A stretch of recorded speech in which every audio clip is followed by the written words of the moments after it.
Hello, everyone. Good afternoon. I'm Elizabeth Saywick, and as the director of the UBC School of Nursing, I'm really pleased to welcome all of you to our 54th annual Marion Woodward Lecture. This is the first fully hybrid Marion Woodward Lecture that we've hosted since the start of this series in 1969. We're grateful to the Mr. and Mrs. P.A. Woodward Foundation, which has generously supported this annual Marion Woodward Lecture for over half a century. I would like to begin today's event by acknowledging that I'm joining you today from the UBC Point Grey campus on the traditional, ancestral, and unceded territories of the Musqueam people. I'd also like to recognize that the learning, the research, and the clinical practice that our faculty and students and staff undertake takes place here, but also on the traditional unceded lands of and territories of many Coast Salish nations, including the Tsleil-Waututh, the Squamish, but also other First Nations people throughout the province and Indigenous lands throughout the world. Our work with elders, with Indigenous knowledge keepers, with Indigenous nurse leaders, and with First Nations and Métis communities to promote health equity are steps along the path to truth and reconciliation, actions towards addressing nursing's role in the colonial legacy, including its impact on planetary health. I'd like to greet Elder Thelma Stogan and her granddaughter Lisa. Elder Thelma Stogan is from Musqueam Nation, and I'd ask her to share a territorial welcome with us.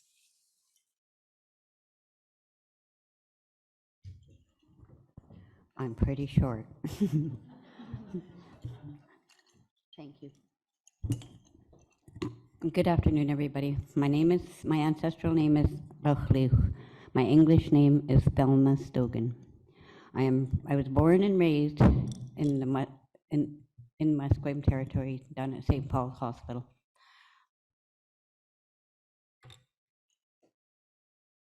I'm a survivor of residential school. I was sent to 2 residential schools. I was taken at the age of 7 and put in Seashell Residential School first. And then at the age of 16, or I didn't return home until at the age of 16. So I was in residential school for about 8 years. But enough of that, I'll just continue on. I want to welcome you all, first of all, to the Musqueam territory, right where you're at right now. We are in the Musqueam territory. And I'm going to keep on saying that. I would like to welcome you all. I hope that, again, the nurses, we are in so much need of our nurses, our doctors, and everything. So it's always really good to see our new nurses that are coming in, the old nurses that are still here and still doing their job. My hands are up to each and every one of you. Haichka, all my relations. I'm gonna turn the microphone over to my granddaughter, Alicia Stogan. She'll introduce herself and she's gonna do a welcoming prayer. Haichka, all my relations. Good morning, my dear people. I'd like to welcome each and every one of you to the Musqueam territory. My name is Alicia Stogan. My ancestral name is Tkals.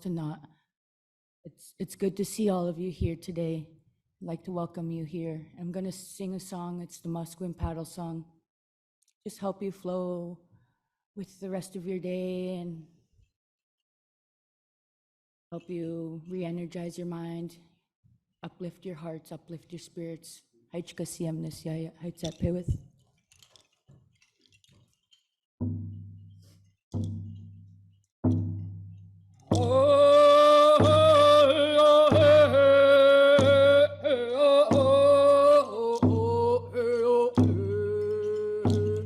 Hey,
Tepe with Niam CMCI Hajka CM.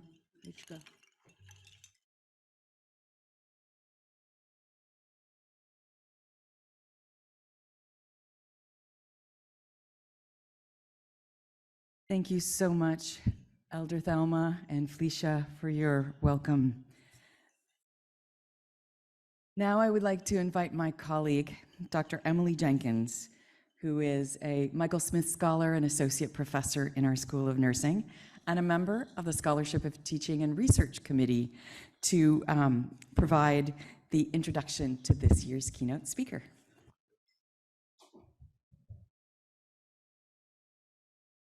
Thank you, Elizabeth. Today's keynote lecture and symposium panel discussion are particularly timely.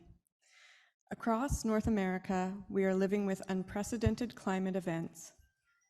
This has had devastating physical impacts through intense fire, smoke, heat, and flooding. Climate change has also negatively affected the mental health of individuals, families, and communities. This year's 54th annual Marion Woodward Lecture and Symposium is titled Climate, Health, and Healthcare. The World Needs Nurses Now. We are so pleased to have recruited internationally renowned nursing researcher and healthcare leader, Dr. Elizabeth Shenk. Dr. Shenk is the Executive Director of Environmental Stewardship at Providence, an American healthcare organization overseeing and serving 5 states, and Assistant Professor at the Washington State University College of Nursing. Dr. Schenk is leading initiatives to reduce operational pollution while addressing environmental justice and climate resilience. You'll notice that while the cross-border travel has gotten decidedly simpler after many of the pandemic restrictions have been removed, in an effort to be climate friendly, Dr. Schenk is joining us remotely. In an effort to work towards carbon neutrality, we've also purchased carbon offsets to minimize the environmental impact of this event. Using the David Suzuki Foundation rankings, we've selected a carbon offset vendor that specializes in Canadian projects. But back to Dr. Schenk, who has led the development of CHANT, Climate and Health Tool, which measures health professionals' awareness and engagement with climate change and health. She's also developed the We Act framework to organize the extensive range of environmental stewardship while motivating action. So it is with great pleasure that I now hand the mic over to Dr. Beth Shenk.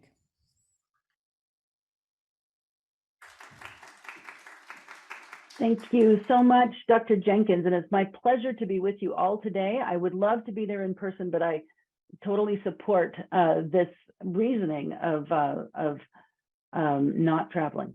So I'm excited to share a bit with you and also to participate in questions from you and then in the panel discussion. So I hope the tech folks will let me know if everything's working all right, or let me know if it's not, and I will just proceed until I hear otherwise. Thank you. So this is the Milky Way. There could be as many as 40 billion planets in the habitable zone of stars right here in our own Milky Way galaxy. So far, we've found about 20. The nearest one is 4 light years away. A light year is the distance that light travels in a year. So that means it's or almost 6 trillion miles. So therefore, the nearest potentially habitable planet is 24 trillion miles away. We don't know if it's habitable or not yet, but we do know about this one. It's very habitable. This is our home, this incredible, unique Goldilocks fit of the right material in the right place with the right amount of light and minerals on which life evolved.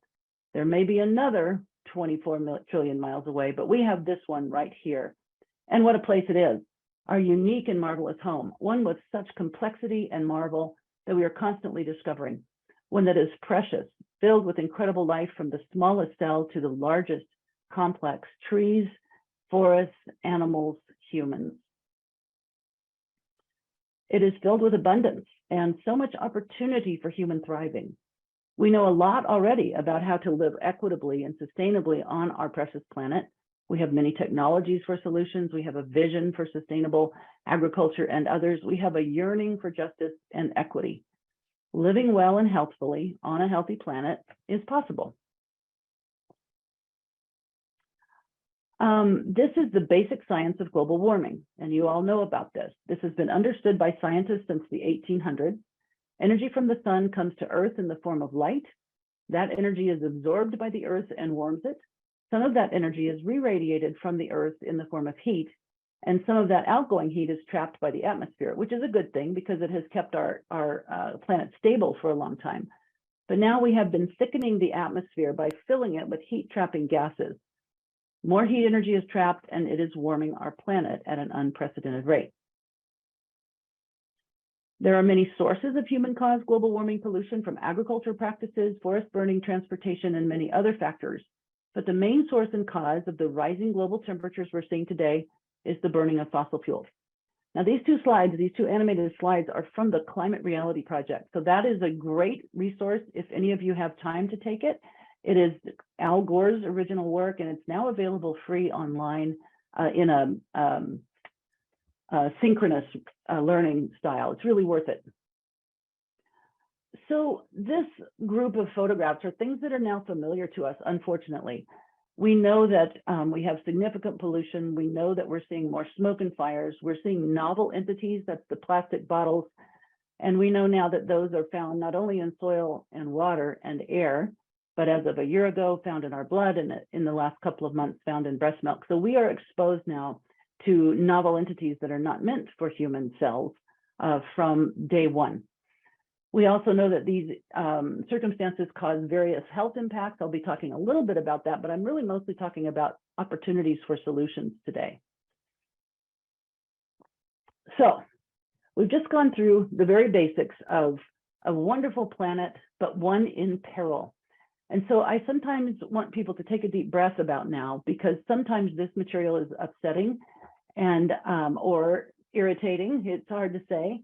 So I ask all of us to keep our eyes open, today, and to keep our eyes open about this topic from here on out. It's easy to get distracted. It's easy to put it off. It's easy to think, well, other people don't seem too worried about this. Maybe I shouldn't be either. And of course, we don't want you to worry, at least not all the time, but we need to have more of us keeping our eyes on this issue. So I invite you to do that. For myself, I believe it makes it easier for me to cope with these realities when I feel that I can look at it and study it and understand it and talk with others about it. So you see this little one at the top. I just have 3 tips for you today. This is one. Keep your eyes open about this, because the choice is ours. I've shown you those 2 images, this potentially thriving planet and this other planet that we are really approaching right now, though many of us, including many of you, are working to turn this ship so that we don't see the worst of that.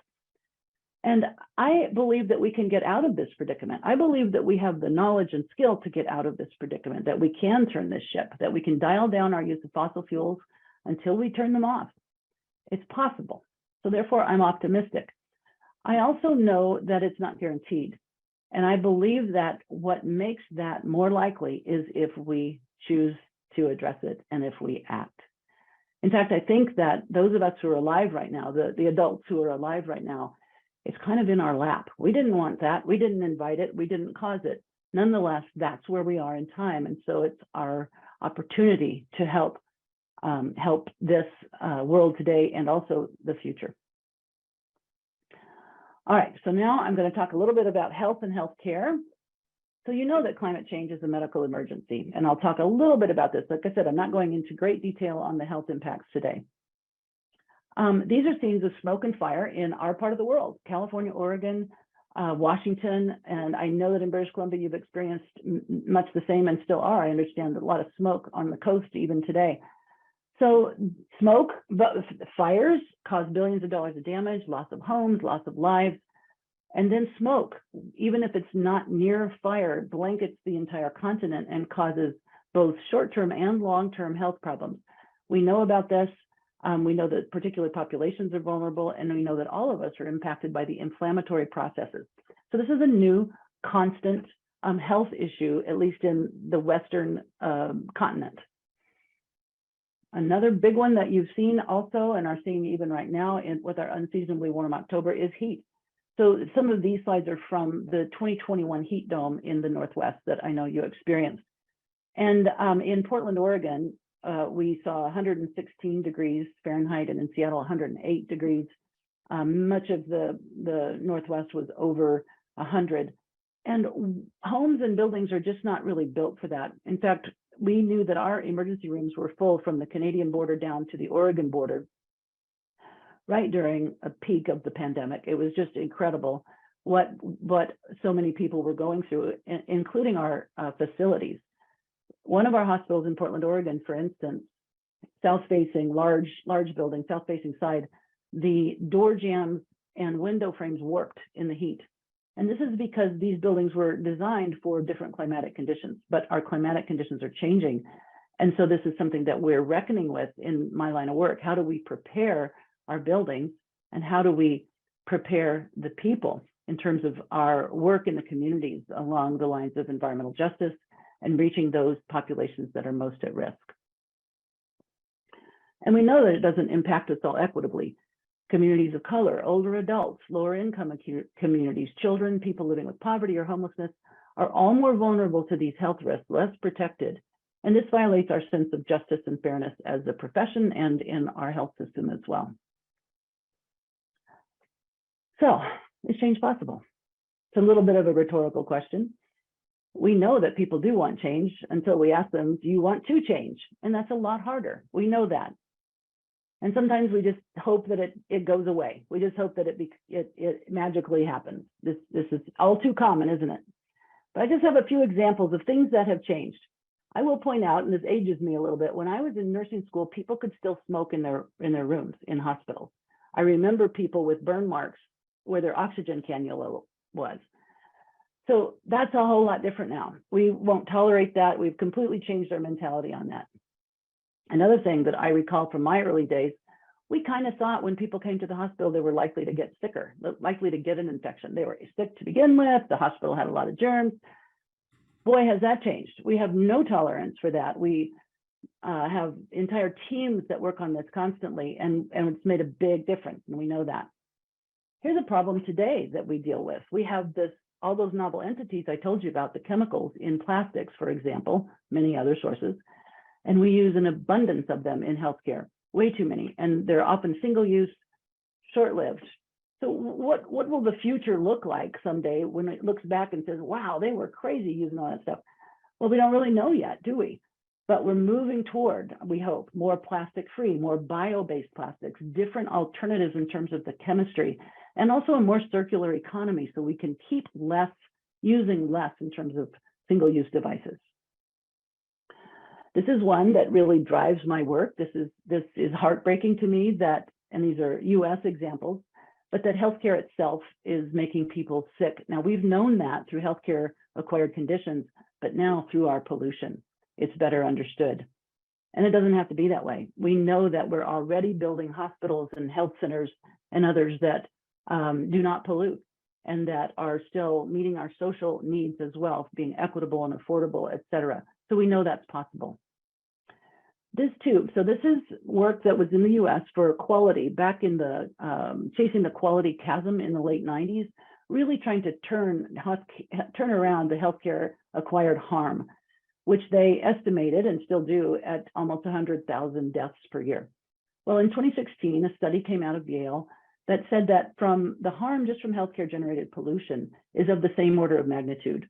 So I sometimes say that if half of my visual field is dark, I can only see the stuff that we're looking at in terms of HAPI, CAUTI, CLABSI, patient falls, wrong site surgery, all the things that we work on in acute care, and we're ignoring half of the problem. It's beginning to register nationally and globally, but I'm suggesting that things do change, and they will change. And this brings me to number 2. I think we can take heart in that confidence. In addition to keeping our eyes open, I want you all to take heart in your commitment to making this better, your interest in today's lecture. You came for some reason. You as nurses and as scientists are on strong, ethical, and scientific ground, and it's a terrific instinct to want to take care of this planet on which we all depend. It is generous and compassionate that you want to help create a healthy, equitable future for all people, including those who will come after us and all the other species as well. So I say this because a lot of times I hear people say, well, I don't know enough about it. or I'm peripheral. I can't really do anything. But I want you to trust the knowledge that you are learning about our planetary systems, about human health in the face of these changes, and about what you can do to address these. And I say congratulations to you for having such a heart. All right, I'm going to talk a little bit about my health system, which is large. So 120,000 caregivers, that means employees, 36,000 nurses, 5 million patients, somewhere is the number of individual patients, 28 million patient visits in a year, 52 hospitals, 950 clinics, and we function in these states. So in Alaska and Washington, we flank basically British Columbia. And so we have a very wide difference between Anchorage, Alaska and Lubbock, Texas, lots of different geographies, different cultures, different political situations, et cetera. And in 2020, our president, that's his picture here, announced our goal to become carbon negative by 2030. It's an enormously ambitious goal. And it in theory is to reduce all of our carbon emissions and then some. So I'm going to talk a little bit more about that, but the importance of the goal cannot be overstated. It's just enormously important to have a simple goal that fits in 4 words that people can understand. But first we have to know, what do we mean by carbon? So decarbonizing is now a little bit of a buzzword, and I'm just going to tell you briefly what I can to explain this. So those big bubbles here are the common greenhouse gases. Carbon dioxide is the one that you've heard the most about. Methane is also a potent greenhouse gas, more potent but doesn't last as long. Nitrous oxide, also very potent, almost 300 times as potent. And we do use that in healthcare. And then fluorinated gases, those include a variety of things, but the anesthetic agents fall into that category.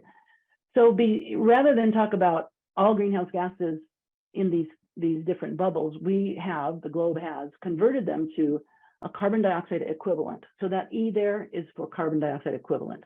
The MT is for metric tons. That's often how it's talked about around the globe. So when we talk about driving down our metric tons of CO2, E, that is to reduce and eliminate all greenhouse gases. And the shorthand for that is carbon. Okay. That's why decarbonization, that's where that comes from. So healthcare sustainability and sustainability in general is complicated. And once you start pulling on one thread, you've soon got a large ball of all sorts of things because it's all interconnected. And I found again and again that people were overwhelmed by that. In fact, that's part of what I've learned from CHANT, the survey, is that when asking people about their motivation for acting or not acting, the number 1 reason for not acting is I'm overwhelmed. The number 2 reason, and this has been every year for 5 years, the number 2 reason is I don't know enough. So I'd like to counter both of those. To make it less overwhelming, I developed the We Act framework. And these elements, and it was really by shuffling words a lot of times and finding something I could spell, but it turned out to be meaningful because of not only what they mean, but what it spells. So it's waste, energy, water, agriculture, food, chemicals, and transportation. But it's ever important to remember that this is never a single person or a single entity or a single university or a single country. It is we, all of us around the globe, that need to address this. And it has to be through action. It's not enough to just understand it or just to have a feeling or an emotion or a concern about it. It also means that we need to translate that into action. And we need to do it this decade, in my opinion. So I'm going to just go through pretty quickly a few of these, but I'm going to linger on this particular slide, the W, because I get so many questions about waste. We have spent a long time, I've been doing this work off and on for almost 30 years. My first successful recycling was in 1993. Have done a lot of thinking and working with waste and with other people about waste. And so we have set a goal, and it's this one, to divert more than 50% of waste from landfill and hazardous streams by 2030. And this is our scheme. We're looking at the top 3, the red, that's what we want to get less than 50%, and the bottom 2, the yellow and green, above 50%. Disposed waste is landfill, autoclaved waste, and incinerated waste. Diverted waste is waste that would have gone to the landfill, but we're going to pull it out and send it someplace safer with more value. Compost, recycling, donations, universal waste is another category. But the most important piece is that green piece at the bottom. That's for avoided waste, or the waste we don't create in the first place. And this is by really going upstream to that circular economy idea on the slide a few slides back. What could we not bring in the first place? How about disposable dishware? Could we avoid that? Could we use reusable? How about disposable isolation grounds? Do we have to use those? Are there ways that we can move from disposable to others? Reprocessing is another opportunity. Removing the redundancy in our supply kits is another one. That gets complicated and wonky in a hurry because it's very policy dependent, but we have some projects about that. So that's where we're going with our waste. It's really exciting, though. There's about 30 streams, and it's a lot of data to collect, but we're working on that. Now, I'm going to go quickly through some of the others. Energy, we are, like all sites, working on energy efficiency, renewable electricity, working with our utilities, trying to push through advocacy, changing the grid to be renewable. We live in drought-ridden country in our part of the United States. And so we have been doing water audits and major water conservation methods, especially down in California and Texas, where it's pretty dire. Agriculture and food, we have these 3 broad goals: to reduce the carbon intensity of meals, to reduce waste, both from food, prep, and post-consumer and packaging, and to maintain healthy foods, which sounds obvious, but it's not always. And we're pushing on local and sustainable, chemical-free, and then what can we do to help with food security in the communities we serve?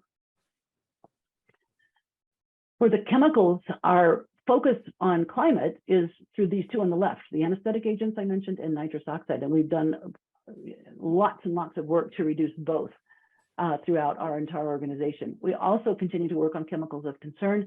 Nurses are thought to be the second most exposed profession in healthcare to chemicals, first being janitorial staff. So this is important for nurses to be aware of, to learn how to protect ourselves, et cetera, and for us to work on safer alternatives.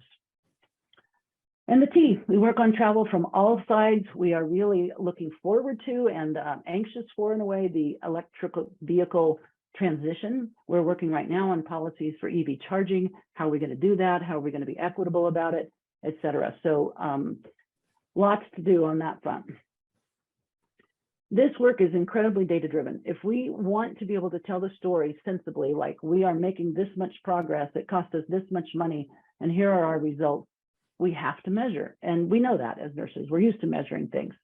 And so this is just an image that you can't read that is just a screenshots of our enormous scorecard. And this has been in development for several years, and it's becoming a real tool that helps us immediately see where we have a real inefficiency and where we're making progress and where we're not. And it's enormously important. We have been very fortunate to work with the Providence Global Center. It's another part of Providence, which is in Hyderabad, India, where they are able to really figure out through engineering how we need to get this data in an automated way in a monthly basis. So what we can do is on every month for our hospitals, 52 of them, we can get an instant readout on all the commodities used, what it cost, and how did that change, and what's the carbon emissions. Pretty amazing. This is just to demonstrate that this work is broader than only mitigation. So what I've talked about right now so far is just in that upper right corner. I think of this as like a visual strategic plan. That upper right corner is where mitigation is. But we're also working on adaptation. We're developing our climate resiliency plan right now. We've spent 2 years looking at the environmental justice impacts in all the communities we serve, from Anchorage, Alaska to Lubbock, Texas, understanding who is impacted, which populations, which neighborhoods, and then to understand what groups in those communities are already working on some of these EJ issues. Further, we've been able to overlay some of the the neighborhood differences, like during the heat wave, and in our population health strategies to cross-reference that with our EHR. So we know which individuals are at risk for what disease that put them more at risk in the heat, and then have been able to send community health workers there. That's very informed community health. I've been calling it personalized public health. And I think that's kind of the way of the future, with healthcare having that enormous resource of the EHR. Not everybody, it's just the people we know. Anyway, more to talk about here, but I'm going to keep moving. We are now really working on clinical environmental stewardship. So what's that? Well, first we need to understand what is environmental stewardship. And this is a definition that I keep changing. It's one I've used for a while, but I edit it. But it's just what you think it is: the responsible practices, processes, and products that equitably decrease pollution and harm for now and the future. In healthcare, people come to us with disease and illness. They seek our services. We inadvertently, we don't mean to, but we produce a lot of pollution. In the US, it's 8.5% of our national greenhouse gases comes from healthcare. That's crazy. So we don't mean to do that, and we have this circle. So this lightning bolt at the bottom is really where I work. And also I find that this idea of harm we do not intend to cause really gets the attention of clinicians like nurses. I also find that clinicians like nurses and others are often left out of these discussions in healthcare. I am a nurse, I've been doing this a long time, but I have usually been the only clinician.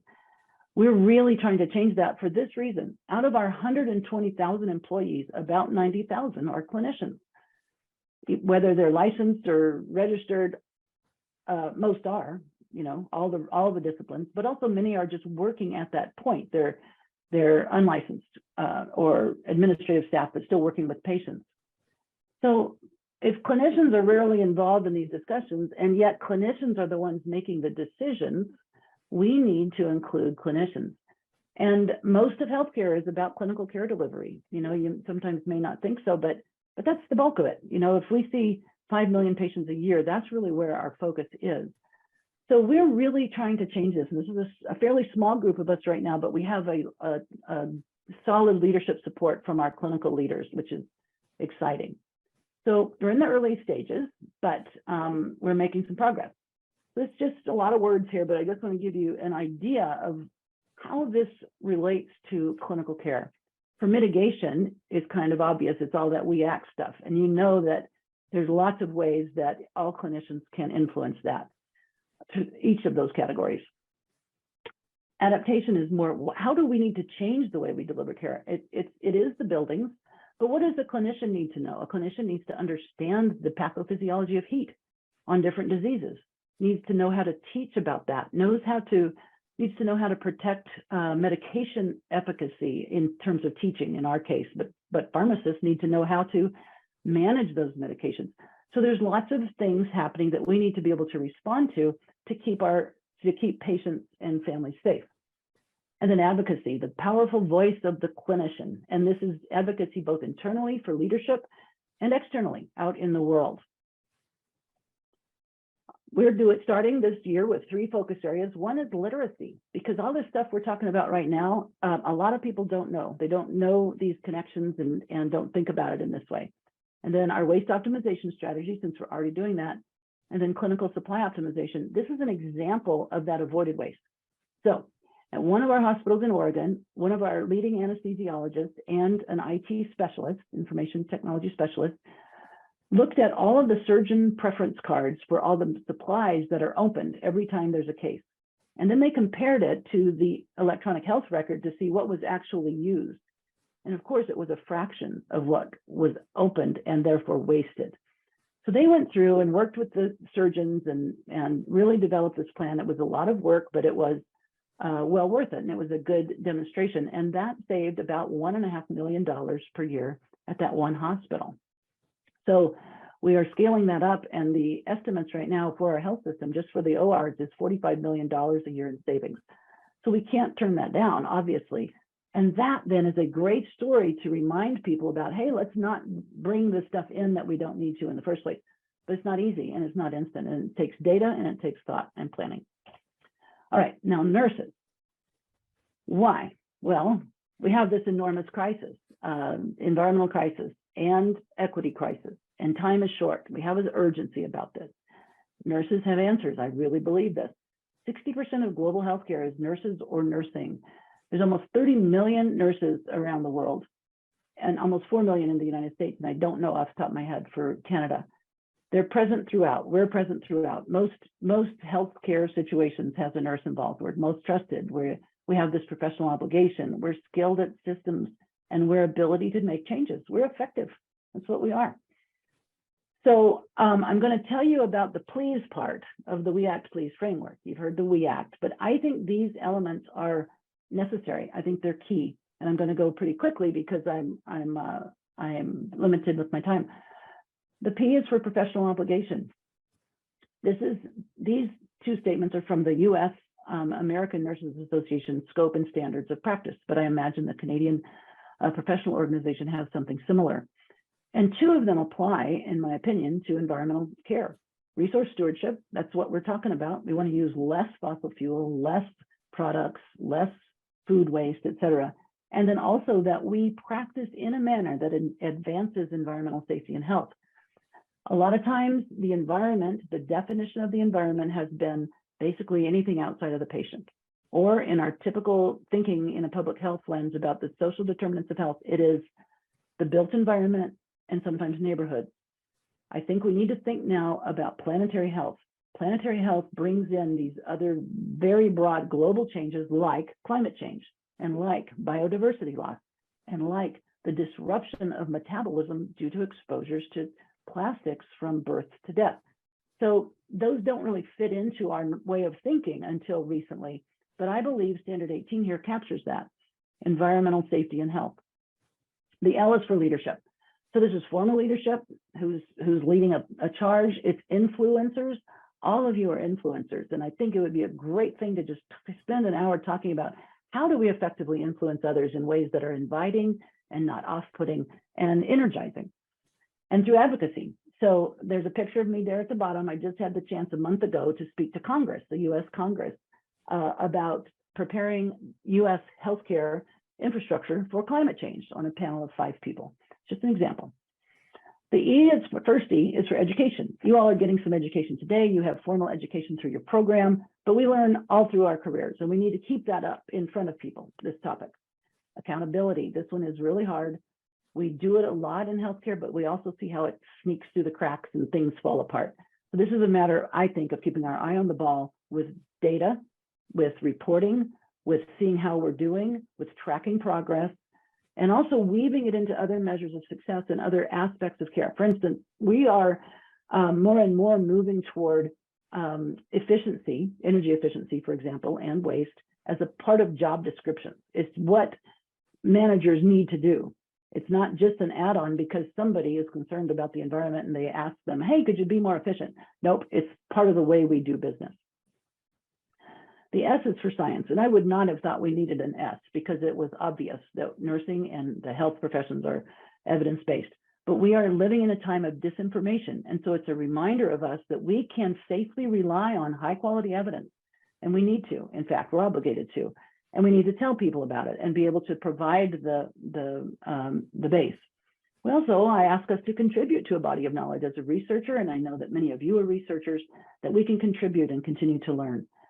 And then the E, last E, engagement, I call the secret sauce. This is about how do we invite and include people to be part of this, to help, to find meaning and purpose in their own life, because that gives you enormous fuel, enormous energy to keep doing this. And so these together are the Please framework. I'd like to think these would be suitable for any initiative, but they were really designed with environmental issues in mind. But if this is helpful for you, please feel free to use it elsewhere. I just have a few more slides. This is a project that just got published actually this week. So I invite you to look it up. It's in its pre-publication state, but it's available at your library. A colleague of mine and I proposed the concept of nurse-sensitive environmental indicators a few years ago. So you know about nurse-sensitive quality indicators, CAUTI, CLABSI, pressure ulcers, falls, some medication error, things that are thought in acute care to be more influenced by nurses than others. And so it's a way to measure nursing quality. So I was thinking there's got to be some aspects of this environmental care that nurses have more to do with. So we proposed it, and then we did a study. We interviewed nurses across the United States who are working in roles like mine. So doing leadership or working, overseeing a sustainability initiative in healthcare, and asked them using the WEACT framework what they thought. Lots of different questions, took a long time to analyze. Anyway, the ones in green were all thought to be nurse sensitive. Energy and water less so. It wasn't as clear what nurses could do directly about that, though they can advocate for it. The strongest one was waste. Everybody agreed. And the others were a little bit less strong, but still. So this gives us something to work with, in my opinion. This is, if nurses have more to do with these, we should be telling nurses about it and teaching nurses and understanding some of the impacts that come from these particular forms of pollution. I've told you about CHANT. Now, you can hold your phone up here if you want, and then it will open it later, and you can take CHANT, or you can go to the Washington State University website and search for it and find it. It's been fascinating. It's been used in over 30 nations now. It's been translated to 6 languages. We're analyzing it about once a year because that's about what we have time for. And the we is me and 3 other authors who have developed this tool. But it's heartening because health professionals, it started out as nursing, but now it's all health professionals, know a lot. There's a lot of awareness about this issue, but there's not a lot of action. And one thing that I want to call out because it's worrisome to me, there's a question about advocacy. And we ask, how often do you talk with your friends and family about climate and health? How often do you talk with your professionally about it? And how often do you talk with your elected officials? So family and friends pretty regularly, like weekly. Professions, I think it was about, between quarterly and twice a year, something like that. And elected officials, the most common answer was never. Now that is alarming to me because we health professionals have a very powerful voice. So I hope that that will change over time. And I work with various other groups that also address that. Annie is an American, basically, organization, though they have international subgroups, the Alliance of Nurses for Healthy Environments. And this is the only U.S. national organization working at this intersection of environment and nursing, loaded with resources. Please feel free to check this out. A very similar organization is CANE in Canada, the Canadian Association of Nurses for the Environment, and those two are related. They've worked together over time, and CANE is a wonderful organization. I know that some of you have already worked with CANE and know people who have. I invite you to listen to the Nurses for Healthy Environments podcast. It's been going on for 5 years.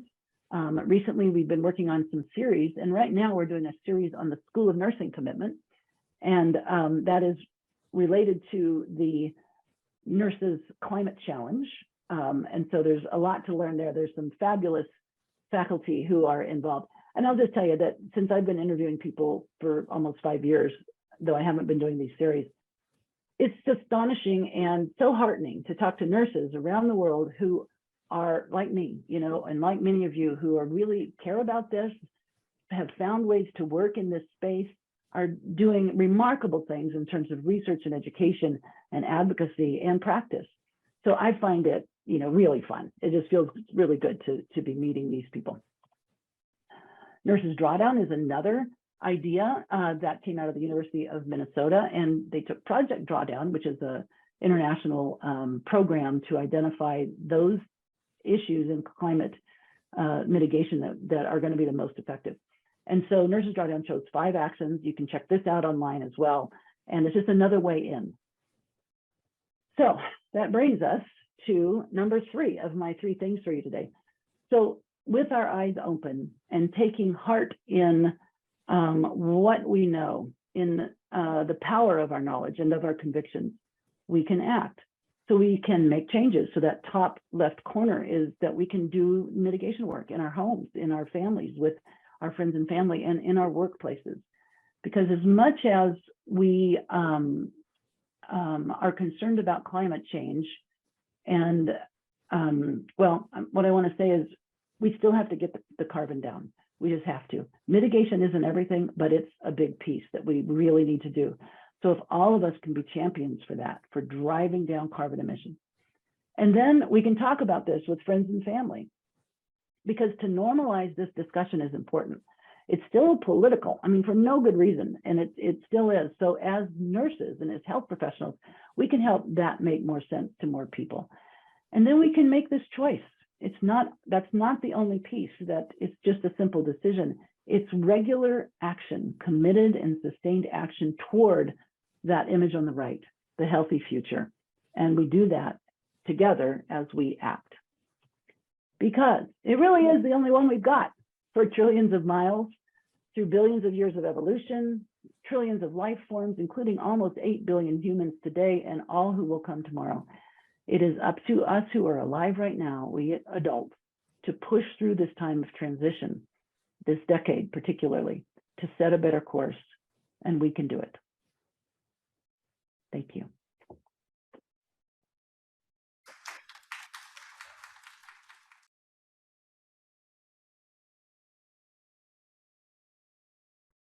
So if you missed things as we were getting underway, I'm Emily Jenkins. I'm an associate professor here in the School of Nursing.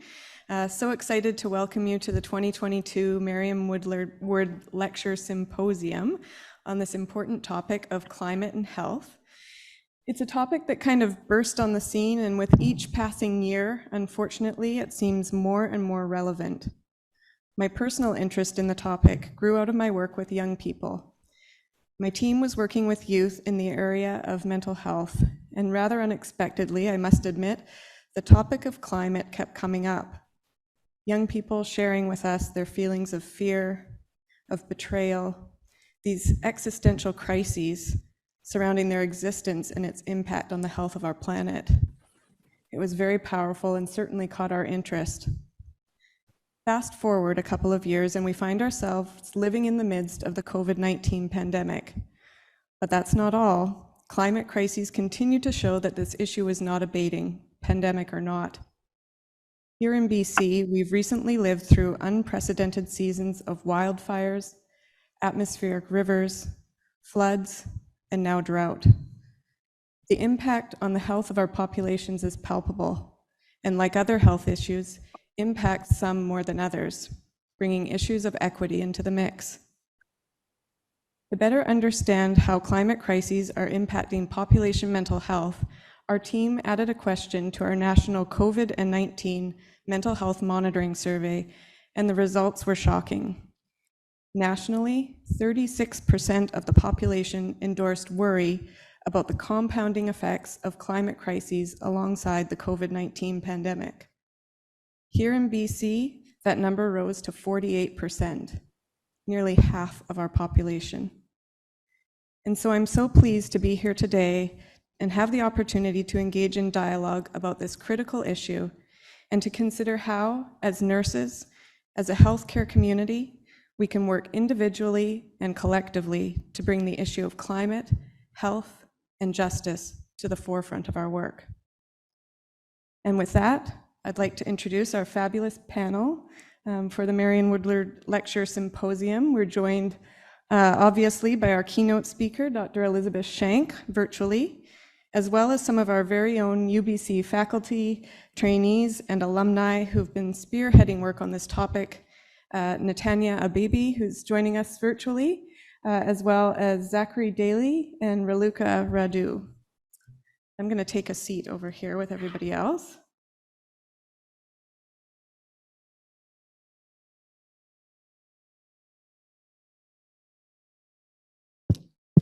It's working. Okay.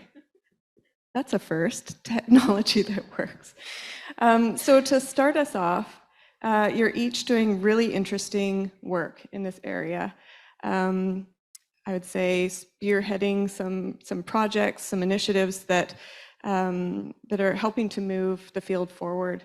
And I'm wondering if we could start off with the audience getting to know our panelists a bit better, having each of you share for a couple of minutes what inspires you to come to this work that you're doing.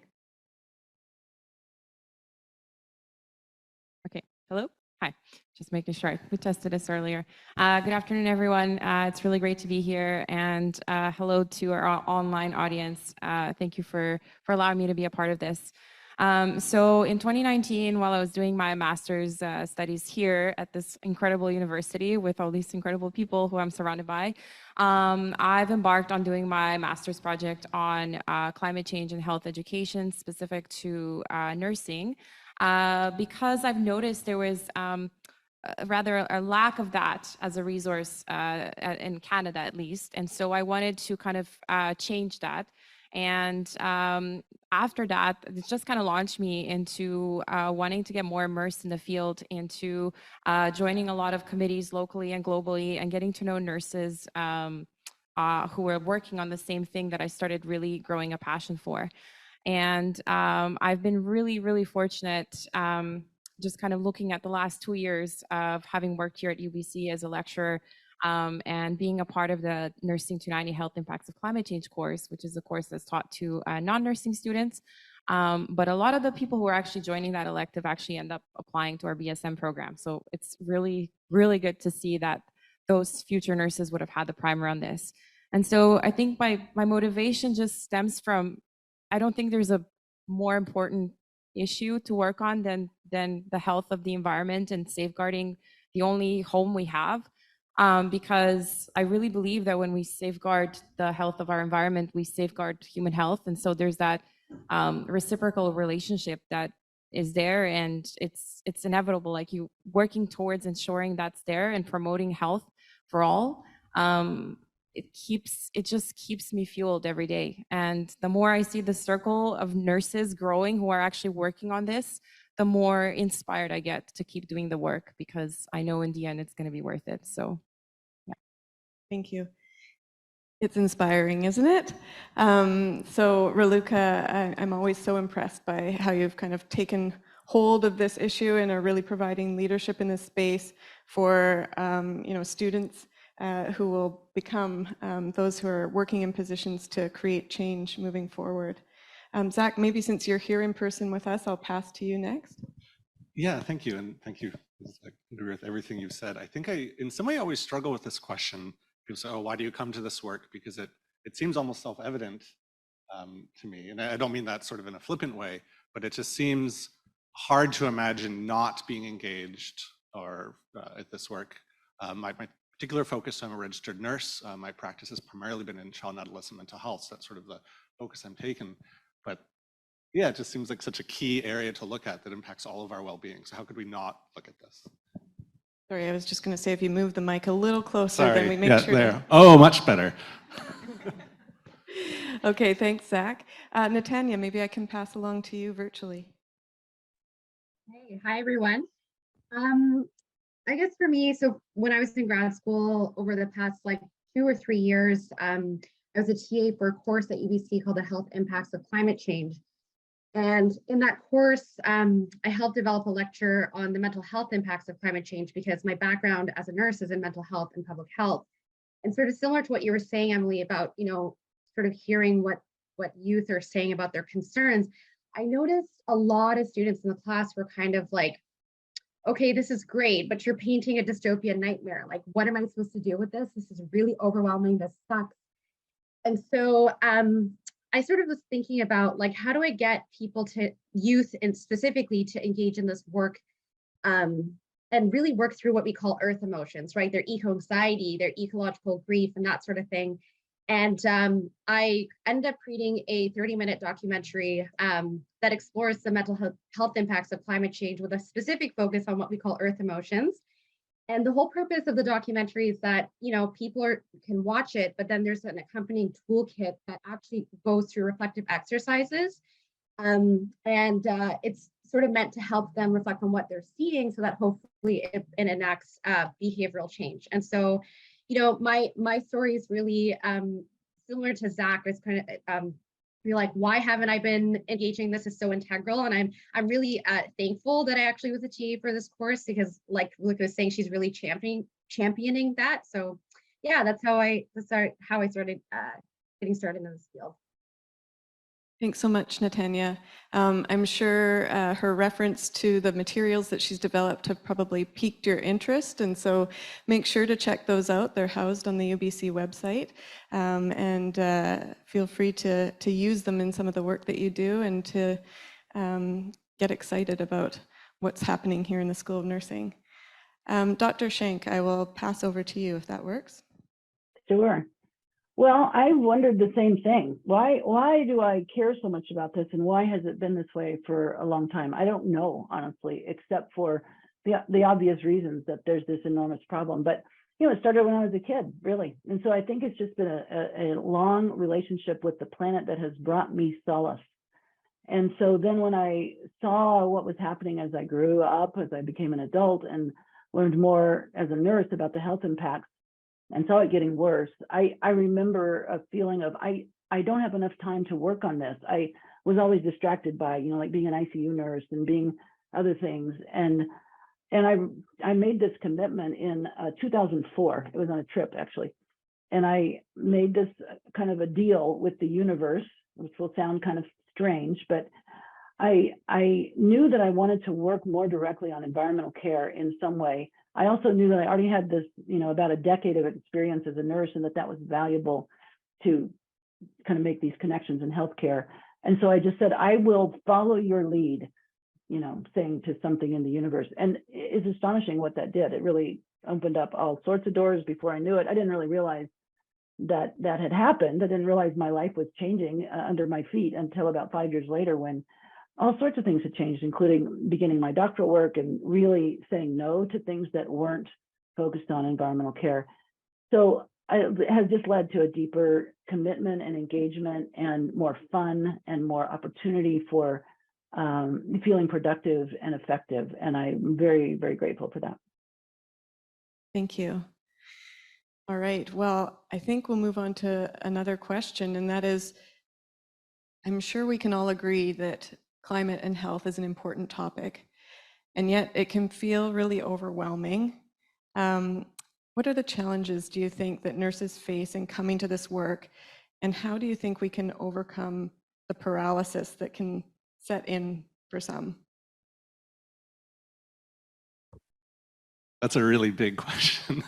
I can maybe speak from my own perspective. I know working in this field, and you read the reports in the IPCC, it can be like absolutely crushing. I mean, I know for my own, well, it's distressing, and I mean that in the most extreme sense of the word. But personally, part of also why I'm drawn to this work is by being involved in this, that actually helps me feel better, makes me feel a sense of agency for what's going on. And so I think for those who are struggling with this as well, to also understand that, there's theoretically, there's a lot of bad things coming down the pipeline. There's a lot of things that are already here, but it's sometimes presented as a sort of choice of, it's going to be really bad, so it's going to happen, so I shouldn't do anything. But I think it's not a binary. There's still a lot of work that we can do to sort of make it less bad. I don't think necessarily we can always make there's certain harms that are here, but there's like actions that we can take as individuals, as communities, as professionals, to actively reduce the harms that are coming. And so that's really heartening to me to know that actually there is still time to reduce some of these harms. And I think nurses, there's a lot of nurses, they're very involved in patient care. They're one of the most trusted professions in Canada, I assume in many other areas as well. And so I think also recognizing that not only do we have power in this, but it's sort of an ethical responsibility. We talk about the importance of caring for patients and communities. And so I think this fits in with it, and it can help reduce a sense of maybe like moral distress. Because I think it can be scary and to try and grapple with this. But I know that for myself personally, if I wasn't, I would actually feel some distress that I wasn't sort of fulfilling my obligations ethically as a nurse. Yeah. Yeah, over to you, Natanya. Okay, so I want to sort of add to some of the things that Zach was saying. I think for me personally, aside from being a nurse, one of the reasons why I hesitated a lot with engaging with this work in a public sense, not in a private sense, but publicly, was the fact that as a person of color, I didn't really see people who looked like me. And I always got the impression, and just like some of the things that people would say, it's like, oh, well, it's like people who are vegan and they tie themselves to trees, and there's sort of like a stereotype, I guess. And so there was that element that I was sort of working through. And there was also this sort of element of like, well, like, what does a nurse have to say about climate change? Like when you see people on the screen, you think of people like Al Gore or whatever. And, what really helped me to reframe all this was sort of like, what do I have to lose? Like, I literally have nothing to lose by saying, by expressing my values and what I believe in. And I think by not saying anything, it's sort of like so much what Zach was saying, I feel like it's more psychologically damaging it that way. And so much of nursing work, I think, is social justice work. Like, even though I can't, I'm not, the type of scientist that's going to be talking about, whatever, like, whatever scientific, I'm not that sort of classic scientist, so to speak. Nurses are scientists, and that we can talk about the social determinants of health. And I do know what, what you were saying, like the exacerbation of climate change and COVID-19, like all these things that we see and how that intersects with, power dynamics and all these things. And I can talk about that as a nurse. And so for me, so much of this was like finding what I'm good at, which is talking about health and health equity and going through that lens. And that's been really helpful for my own sort of agency and empowerment. And it really helped me also by engaging this work, like just reframe, like whose voice do we bring to the table and why? And so I'll just leave it at that. But I think a lot of it is just reframing your own, I guess, existence in the world and also as a nurse within these bigger conversations. Thanks, Natanya. From yours and Zach's response, I hear a lot of themes around the ethical responsibility and also kind of the mental health promoting benefits of engaging in this type of work. And I'm wondering, Raluca and Beth, if you have comments as well related to, getting past that feeling of overwhelm and what, as individuals or as nurses, part of a profession, what are ways that we can get engaged and do this work? Yeah, I think that's a really good question. And thank you, Zach and Natanya, for your comments. I would say first, as you were talking, I was reflecting on first meeting people where they're at, because I think it's really easy to make assumptions that people want to get engaged or they know exactly where they have to get engaged. And so I think it really starts with almost that needs assessment, environmental scan that we all learn in nursing school and education. And trying to understand what matters to people first.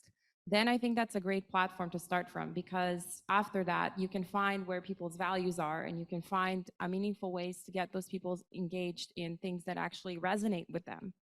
Because there's no sense in me going up to somebody and saying, hey, this is a nice committee or there's this thing going on, if maybe that's not something of interest to you. So that's why I really start with that needs assessment first, and learning about people and their values. The second thing that I like to do, and this is just something I've learned through teaching the Nursing 290 course over the last 2.5 years, is trying to find really meaningful engagement opportunities to get at least students and those who are embarking on a learning journey to learn from others who are not necessarily in the class. So for example, in the course, I love to tap into, for instance, a climate teaching connector at the UBC Sustainability Hub, who has a lot of graduate students who do a lot of incredible work in anywhere from marine conservation to working with Indigenous communities. And so I want to bring those experts in the class. And so again, when you're connecting with somebody from the field, I think you're kind of thinking about things through a different perspective, and hence you're finding meaningful ways to align with where those values lie.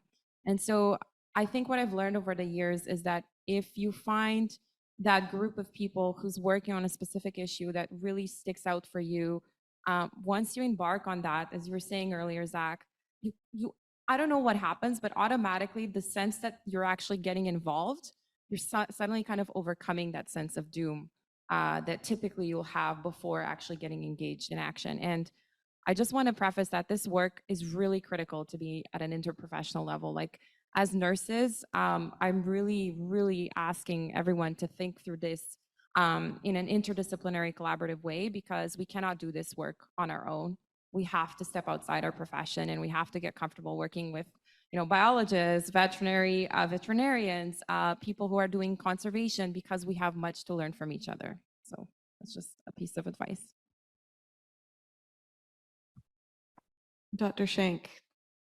Well, I think what everyone has said is just fabulous. And, I hear a lot of comment about empowerment in a way, agency, empowerment, voice.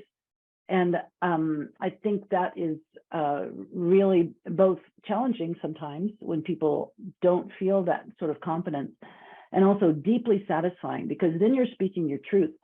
That then I think for me certainly engenders more action. So I just have a couple of things. One, a professor once said to me, no is one step closer to yes. I have found that to be true, because for how many years I've been trying to, make small changes and big changes, and there's always reasons why, well, we can't do that because, or, oh no, that's not going to work, or well, that's dumb, or whatever. But every time you get a response like that, it's an opportunity to refine and change and strategize and come at it again. And it usually makes the product better. So I know that it's easy for people to say, well, they said, no, I can't do it. I say, no, that's not the winning attitude. Let's figure out a way around that. I one time thought about this in terms of, what if it were a non-environmental issue, in nursing? We do that all the time. We have people who are absolutely committed to, addictions or homelessness or a particular issue. And, you don't see them give up when someone says, well, that's not going to work. And so it's kind of like that same attitude. If it's something that, is that you are quite sure about, maybe it's not sure, but committed to, then I think that can then help fuel. I realize I don't quite understand the paralysis thing. I just don't. It's because my natural response is to get moving. And, pathologically so, sometimes I get overly busy. So I don't really understand that, but I know that it's true. And I don't have, the right, I don't have answers to that. But one more little tip here. I think this can be fun. I think this can be celebratory work, especially when we find like-minded people that we're working with and able to come to solutions together. And then also you can do almost anything and it works on climate, because it touches almost everything. So I think it's an opportunity for people, all of us, to find something that's meaningful to you. What is it that you care about? All of us on the panel care about different things, and we can all work on those things that bring us joy and meaning, and also are helping with our climate crisis. Thank you. Thank you for that. I like this idea of working on climate and health as celebratory work, that it can be a really positive experience that connects us across disciplines with other communities and brings us together instead of further apart. So I wanted to understand, we all have ties to schools of nursing. And I know I've had conversations with some of you before about the importance of starting conversations about the impacts of climate and health during the education process. What can we be doing within learning environments, within schools of nursing, to equip nurses with the competencies needed to be leaders in climate and health? Feel like I really want to start this off. I'm an overly enthusiastic person when it comes to climate change. I call myself a climate nerd. So, but I think the first thing to say is we already have incredible curricula developed, for instance, in nursing education. And I really think that the foundation is there. All we have to do is start threading through content, like weaving through topics that relate to environmental crises. And it's really actually practical and quite feasible to implement, because you don't have to reinvent a curriculum. You don't have to toss what you have out the door, but rather you say, okay, here's a class activity that I can do in the form of a case study. And I really do love problem-based approaches to learning. I think they're really effective in this field. And so if you were, for example, to choose the heat dome as a case study example and tie it into your pathophysiology class in nursing, where you're trying to understand how heat-related illness is intersected with exacerbating heat events that are going to keep occurring as a result of a warming climate, and you really work with the students through that critical analysis, critical thinking-based approaches that we've done for so long, that can actually really help students start to actually link facets of health impacts to the environment. So that's really my number one recommendation is, if you don't know where to start, the first place is actually, what kind of case study do you think you could build into your existing course that can choose a topic of either a specific heat-related impact, or maybe it's an environmental justice-related kind of scenario. And you can spend like a full class just doing that.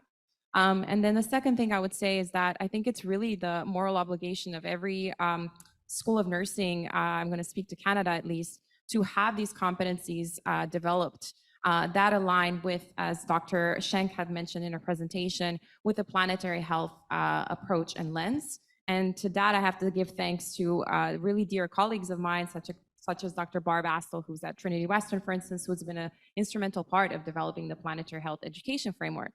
So the resources are there, they're free, and they're ready to be used. And my kind of like kind of, I know it's probably not a call to action time, but I just want to say that everything is kind of at the fingertips. It just requires an extra step to kind of work closely with what aligns with your institution. And I think it's again, it's really practical, and I'm happy to talk to people about how to do it. Thanks, Raluca. I see lots of nodding here with Zach, but also Natania's hand up. So maybe I'll pass over to Natania if you don't mind, Zach, and then return to you. Well, Zach, do you want to go? Do you want to go? You're all good? Okay. Go ahead. Well, I don't really know how to answer this question, but the thing that comes to mind for me is two things. Is one, health. You know, nurses, we're here to promote health, and health in and of itself is a meta concept. And the second thing I think of is also that climate change is a wicked problem. And so I think like really developing that sort of critical thinking piece around like systems level thinking where, you know, climate, it's not just about climate change. It's also about things like racism and all these other health inequities that we see, and really just focusing on like the social determinants of health. Like going back to what Raluca was saying about, you know, incorporating something about the heat dome in a pathophysiology class, you can also extend that a little bit further and think about, okay, but what would predispose someone, you know, to be more affected by that heat dome, right? So I think like really thinking about it like in a sort of multifaceted approach where you're looking at not just the micro, but the meso macro level factors that, you know, all contribute to this. And I also just think like going back to Raluca's point about the interdisciplinary thinking, like it's also just thinking about it like, for example, as a nurse, you work with different healthcare providers or service providers, really, you know, hammering in like, how do you work with other people to address this issue, whether it's on a clinical sense or, for example, on the research side. I think we're really good in education with like laying out the facts and being like, okay, like you might have an asthma attack if like there's a lot of whatever air pollution and things like that. But I think there's not enough emphasis on how to actually operationalize this, particularly at like the bedside frontline level. And I think there's a lot of research, but there's not a lot, it doesn't really trickle down as much. And so like Raluca was saying, like if you have in those case studies, questions around like, okay, what would you do with, let's say you have someone who lives in precarious housing, was affected by the heat dome, how would you work with the social worker or something like that in terms of discharge planning? Like that might be a good way of getting that sort of systems level thinking. And so that's sort of like, I guess my 2 points is just like, when we think of health, we have to think of health beyond just health and climate change, beyond just, you know, fixing like Band-Aid approaches to things, but more like elongating the thinking. And then the other thing, I'll also just one other point is like, I think a lot of nurses, or I don't want to say nurses, but people in general just don't understand the link between health and climate change. So also just making that a little bit more explicit, because there are direct and indirect health impacts of climate change, and people may not really understand that. So just weaving that in, I think throughout, you know, all 4 years of nursing school would also be very, very helpful as well. I love everything that has been said. I mean, I really love the point about interdisciplinarity. I always trip over that word. There's so much, like just to run with the heat dome example, for instance, even pharmacology, during extreme heat, there are impacts on medications. And I think that's something that nurses need to be aware of, regardless of their practice setting. I like the idea of it sort of being woven throughout a curriculum, in the sense that I think there's no aspect of nursing which climate change doesn't touch on.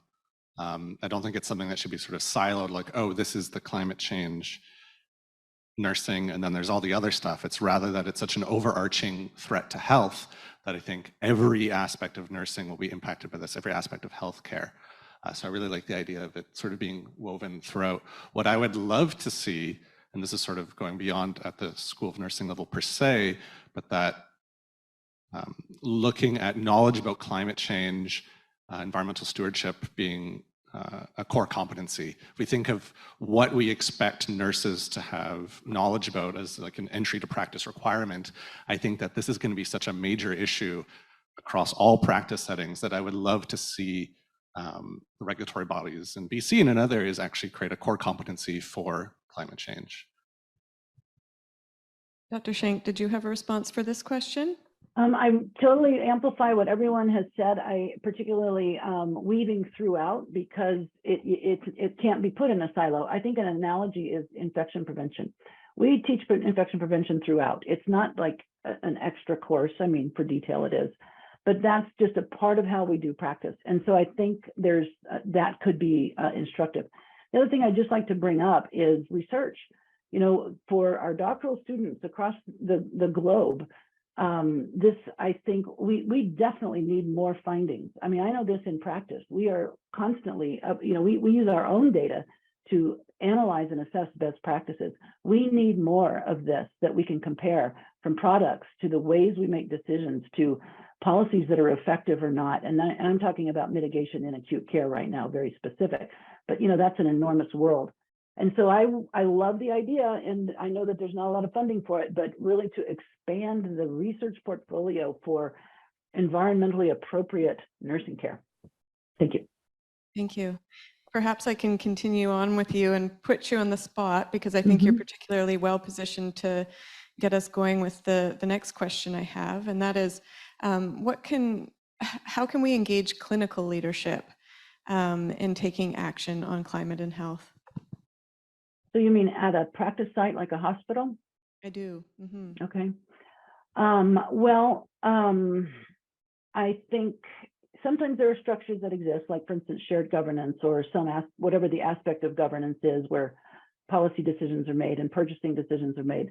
So people can get themselves in those positions or in those settings, and I think that's effective. In fact, we've seen some good results with shared governance, which is maybe an American thing, I'm not sure. I also think finding benchmarks. So it's a fairly new area of practice, but just like nurse sensitive indicators, I think that's another good model, like I talked about a little bit in my slides that didn't show, which is to think about, well, how would we compare ourselves to others for nursing outcomes related to environment? And that's a way that you can then push. If you have data, it goes a lot further with clinical leaders. And another thing, we can make suggestions, but we need to suggest solutions. People just can't listen to complaints all the time. It's not effective. You know, we can be upset. We need to be able to express that. But again, it's to come with, I'd like to try this. I've always said a pilot is a much easier thing to convince someone of than a major change. So let's start with pilots wherever you can. And this happens at the system level. I mean, I'm working with 52 hospitals at once, and we use these same sorts of tools, always based on evidence, always with data, always with a smile, and hopefully with solutions in mind.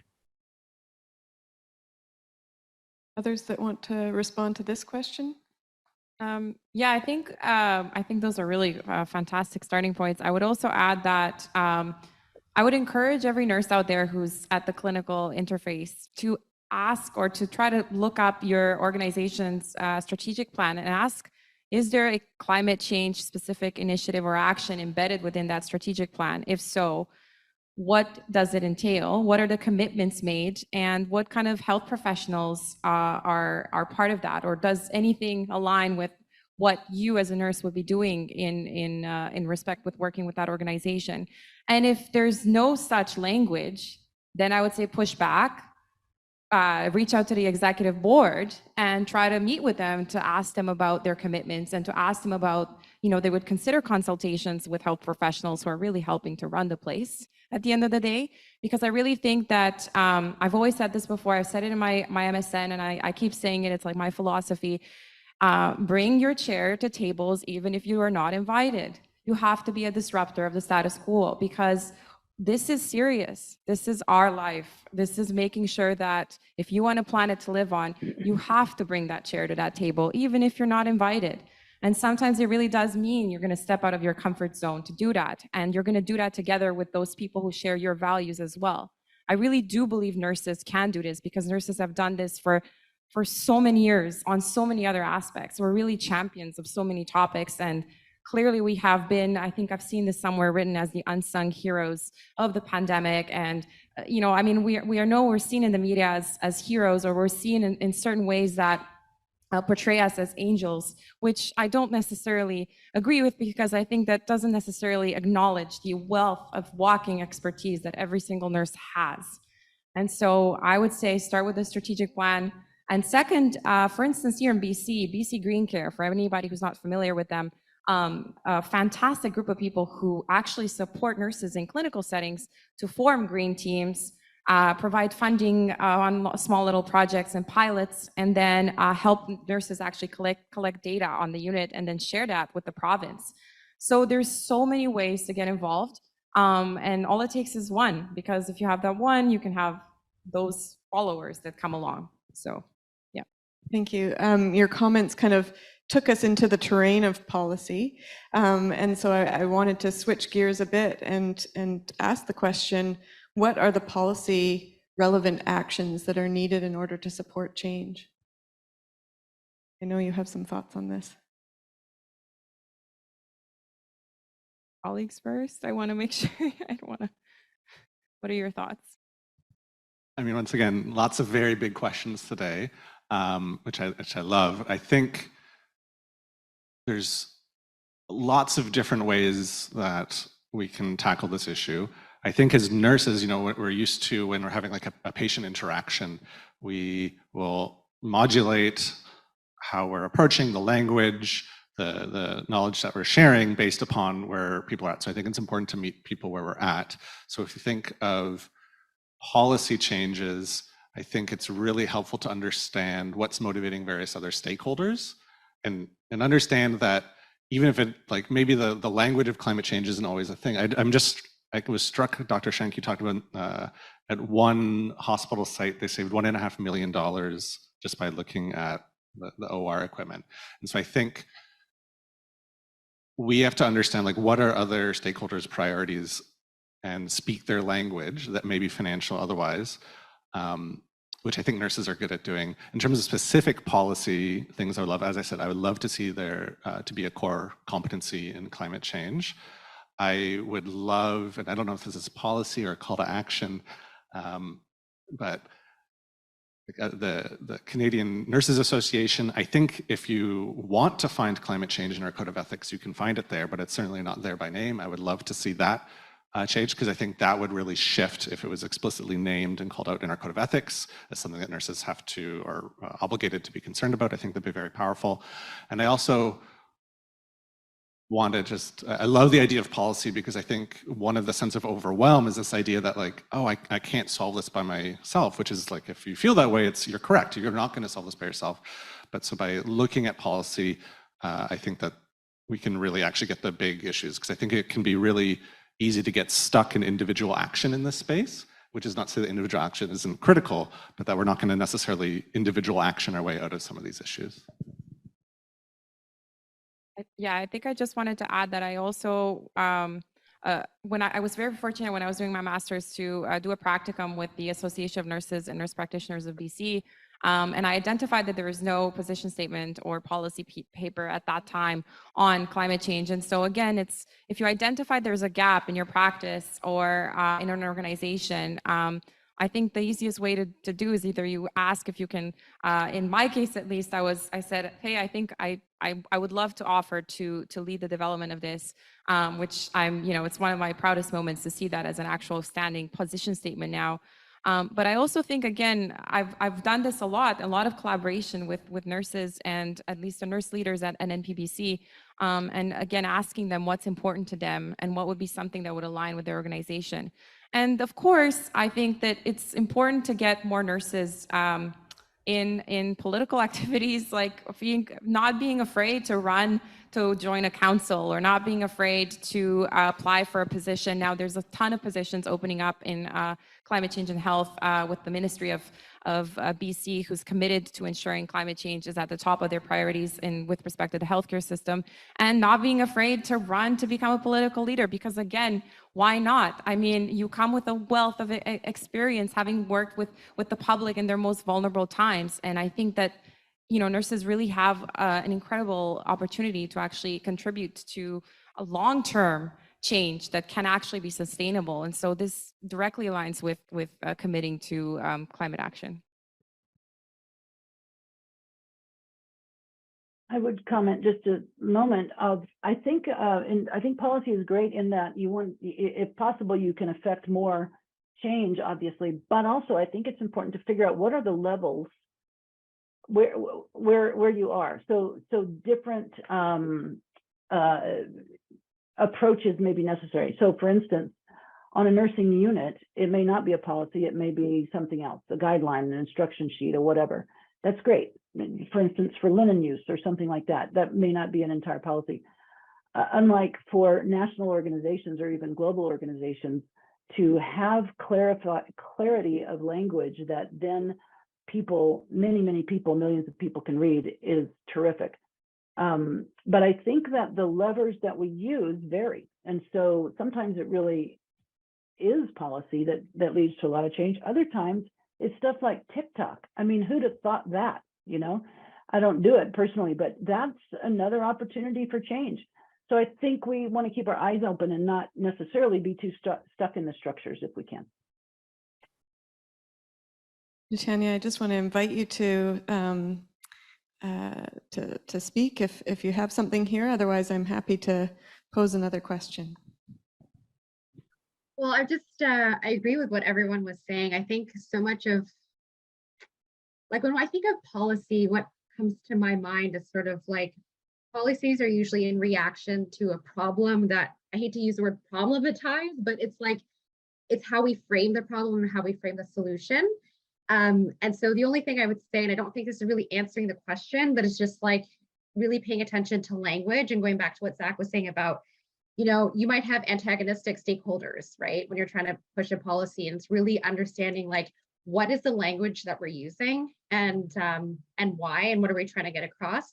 The other thing I was going to say too is just to go on Dr. Shenk's stuff, I really like the idea of TikTok. That's amazing. Like, I think policies are great, but not everyone is a policy person. And I think when we talk about change, like there's different ways to enact change that isn't just a position paper. Like social media is a great way of doing that. And so I just wanted to echo that as well. It's just, a lot of this is also like consciousness raising, right? And speaking to people on sort of visceral, like an emotional level, and really showing like, hey, like, look at the state of the world, like, let's do something about it.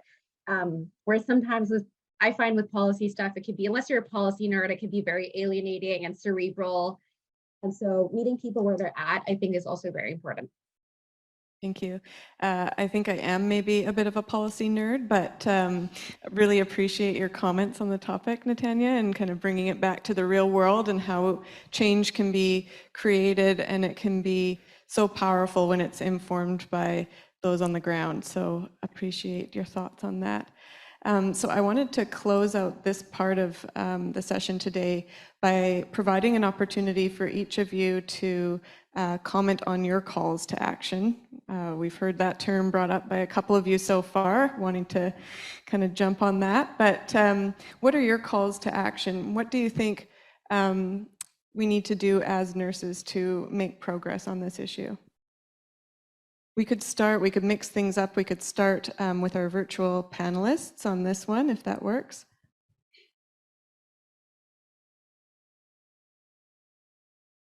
You want to go first, Natanya?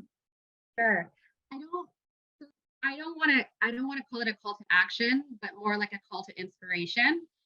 I think as nurses, we all have gifts, and you know, it could be the gift of communication. In my case, it was sort of the gift of film. And I think harnessing on what you're good at and using that as a way to convey your message can be very powerful. I think sometimes nurses have these very, I guess, not cookie cutter, but cookie cutter ideas of what activism looks like. And so people think it's like you go protest or you go write a letter to like someone in the government, and that's great. But I think sometimes it's just finding the little things that give you joy and using that as a platform to create awareness. Like, I personally was very surprised when I made that film. Like, I felt like it was my you know, like I didn't really feel connected to, you know, like, yeah, like writing position papers or things like that. But what I am good at is, you know, making people connect to things on a sort of that emotional level, and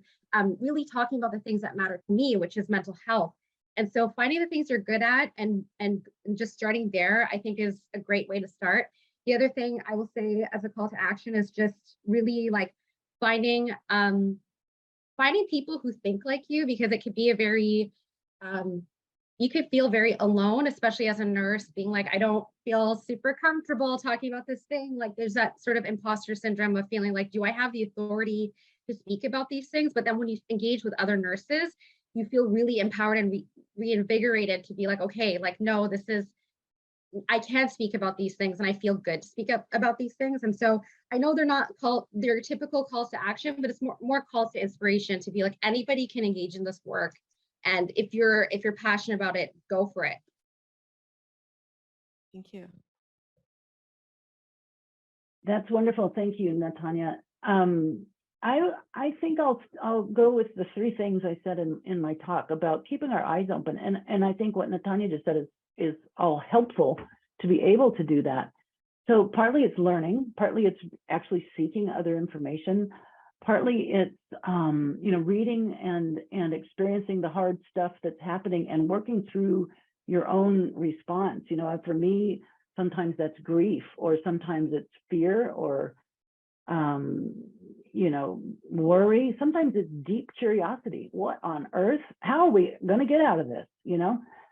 And I think to really stay open to that is important. And you can't do that alone. I really don't think so. And I totally agree about finding other people and having conversations and encountering, connections where you can find them. And there are many. There are millions, if not billions, probably billions of people around the world working on this.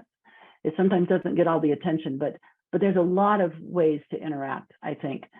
And then to take heart, really. I do feel like, I don't say that this problem is up to nurses to solve, but I think that nurses are enormously powerful in solutions for the same reasons that we've been talking about. We're capable, we're smart, we're caring, we're generally, ethical and able to handle difficulty. That's what we do. Think of all the stuff that we encounter every day in our practice or in our learning. So I do want nurses particularly, but I say this to other people too, to take heart in knowing that we're on the right track for caring about the world in this way.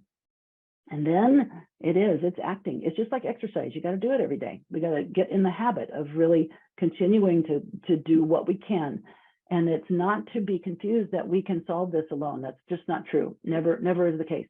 On the other hand, like I say, and I said this to Zach yesterday when we talked, this whole issue of individual action versus collective action, I think we have to think of it as both. I certainly do, because it doesn't make any sense if everyone says, well, I can't do anything, therefore I'm not going to. That's no answer.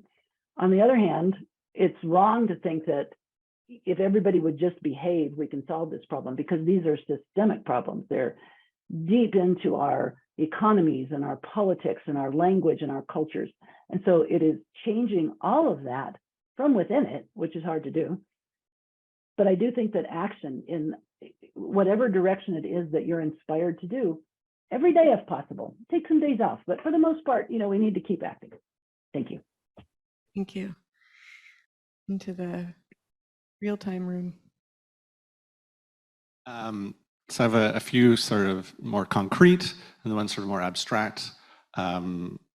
In brief, because I've sort of mentioned before, as I said, I would love to see core competency in climate change for entry to practice nurses. In the Canadian context, our Code of Ethics, I believe, was last updated in 2017. I think it's always worth looking at that again, and I'd love to see that opened up, and I'd love to see something related to climate change or environmental stewardship in the Code of Ethics, and not just as an ethical endeavor, but as one of the ethical obligations. And then also, I think, in kind of putting it all together, if we're thinking of training nurses, I think there could be some interesting work at the accreditation level. Like, how do we accredit School of Nursing? So there are certain standards that nurses have to have in their nursing education to be considered competent for entry to practice. So that's all sort of more concrete ones. I think more abstractly, just encourage people to find a way to find some, even though it can be very distressing, depressing, anger-inducing, grief-inducing, find some form of hope, because I do think hopelessness, all that does is it just serves the powers of status quo. Because if we do nothing, then all that will allow, that just allows the current power structures to continue on. And so I do think doom and gloom, while it's important to be aware of realities, I think sometimes this doomist logic can be very much, like serving the powers of status quo. So find some way to be hopeful about something, even if it's some small action that you can take, that there's always value in doing it. And even if you don't feel that you'll solve the problem, I think it's still important to do that because it's still worthy action, even if you're unsure of the outcome. So that's what I would say there. I've also kind of grouped a few recommendations that align with a call to action. And the first, I'm going to go with the more individual based, and I'm going to work my way out. So on the individual level, I encourage everybody to consider joining, becoming a member with the Canadian Association of Nurses for the Environment, because they have incredible opportunities to become involved, whether it is a subcommittee on education or if it's public relations that you're interested in. There's ample opportunity to grow with that network and to essentially contribute to even broader national agenda items that are always at hand, I know at Kane. The second thing is if you're at a stage where you're trying to familiarize yourself with the language and the eco-literacy, as we call it, I challenge you to consider purchasing any book you see on a shelf that kind of has like a title that maybe sticks out for you. Start with that. And also subscribing to a lot of the journals, like for instance, the Lancet Planetary Health is a fantastic resource. There's also the Planetary Health Alliance. In BC, we have the National Collaborating Center for Environmental Health. So there's these really easy to kind of tap into resources that can provide you with additional information. Moving beyond the micro, this is more a call to action to those who are in clinical leadership positions, be it nurses or other health professionals or executives. I would like to ask that you consider meaningful ways through which you can provide staff the space for professional development. It's not all about being efficient and getting patients in and out the door. It's also about that health professionals' right to expanding their knowledge and growing their knowledge. And if you create that space and you offer a platform like this where you can bring people to talk about different topics that relate to climate change, for instance, you're one, aligning with your strategic plan if you have climate change on your strategic plan, and two, you're also allowing your staff to take a break that's probably much needed from something they've been doing for many years, and to reinvigorate their minds, to get inspired and to get connected on other topics. And then my third and kind of like final call is for educators, very much kind of in line with what Zach was saying all along. Try to get creative and think about how you're going to revamp one lecture next semester, because we're in the thick of one semester now, but for next semester, for example, what is one way you're going to do to make sure that your students are exposed to a climate change related topic? And I want to say this doesn't go just for the undergrads. The commitment needs to extend to graduate and doctoral education. So, and the last also is get comfortable with social media and hop on Twitter, because Twitter is a really great platform to be connected with this entire global community of practice that we have on sustainability, on planetary health, and on climate change. All right. Well, I think we now have ample ways that we can consider how we might engage in this topic and move from feeling overwhelmed to perhaps feeling empowered and ready to take action. So with that, I know that our virtual audience has been provided with some prompts in order to pose questions for our panelists, and I would also invite our in-person audience to step forward if you're interested in participating in this question and answer period.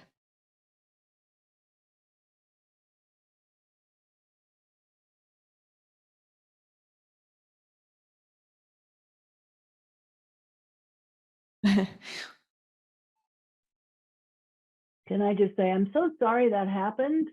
I don't know how to get around it, but I couldn't see that. So I hope they can align the slides with the recording. My apologies. It should be no problem.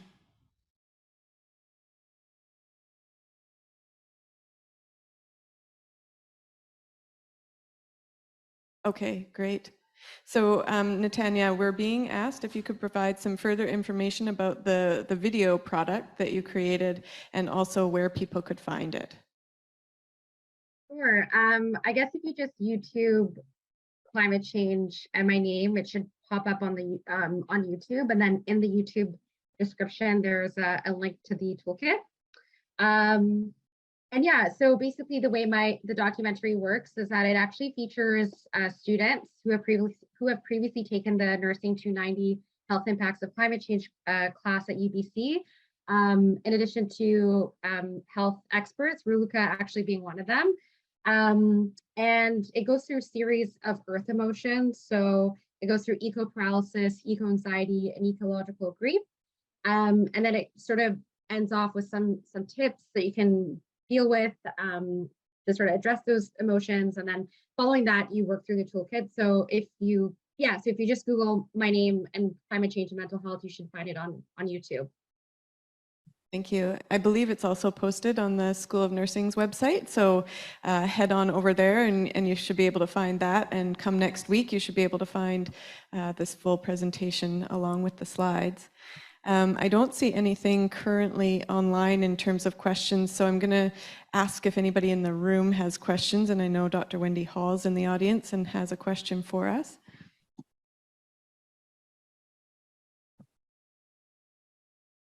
Okay. Okay.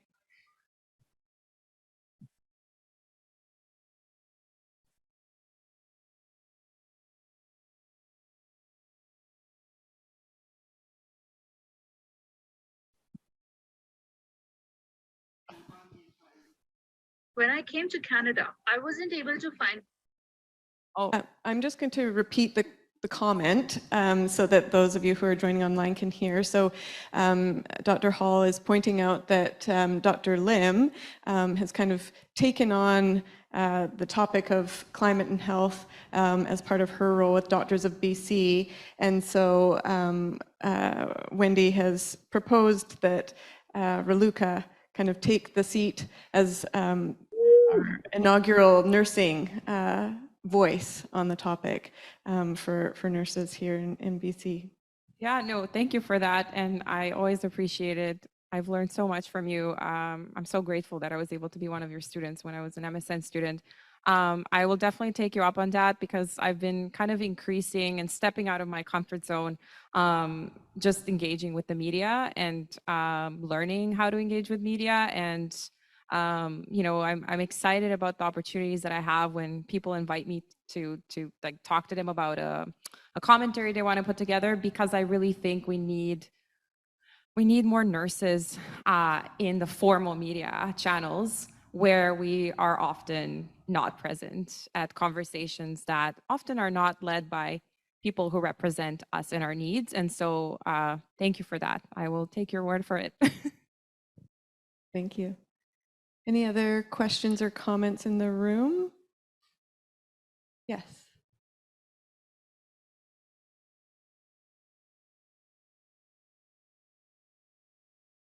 You ever find that you're making individual decisions as just in your daily lives, like to go on a flight, as an example, that you second guess for yourself, even if it's to see family or do something like that? And how do you make those decisions, not even just as a nurse, but as an individual related to climate change, being the advocates that you are?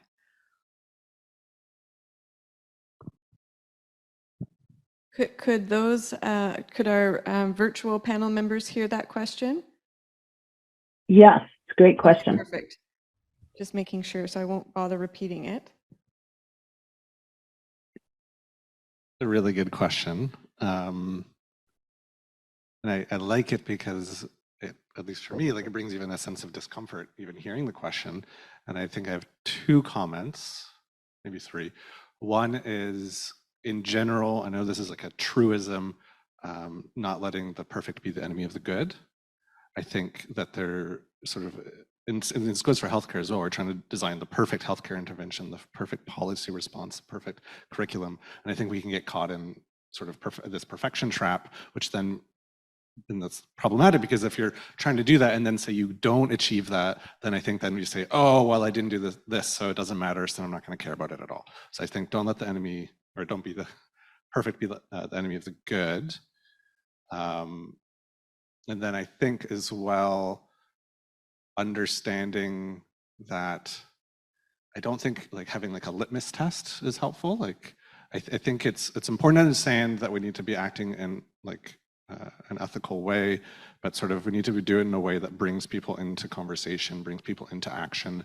And the idea of like, as nurses, we need to meet people where they're at. And different people will be at different places in how they approach this. I don't know if I'm really answering your question.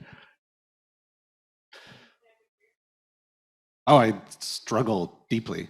Yeah, like really, really deeply. And that's something I've really been working through personally quite a bit, as like understanding how my actions can be aligned with sort of my ethical stances, because it's like deeply distressing when they're not. But at the same time, also thinking that I think we tend to over responsibilize the individual and think that there's also important to like critically look at larger societal like capitalist structures that are also encouraging certain types of action or behavior. So I'm not trying to give you like a vague answer. It's just that there is no, I think, single good answer to that question, but it's a really important question. There's another question that has shown up from our online participants. Adam Henley is joining us from Alberta. I'm personally concerned about the impacts of climate change on rural and remote communities.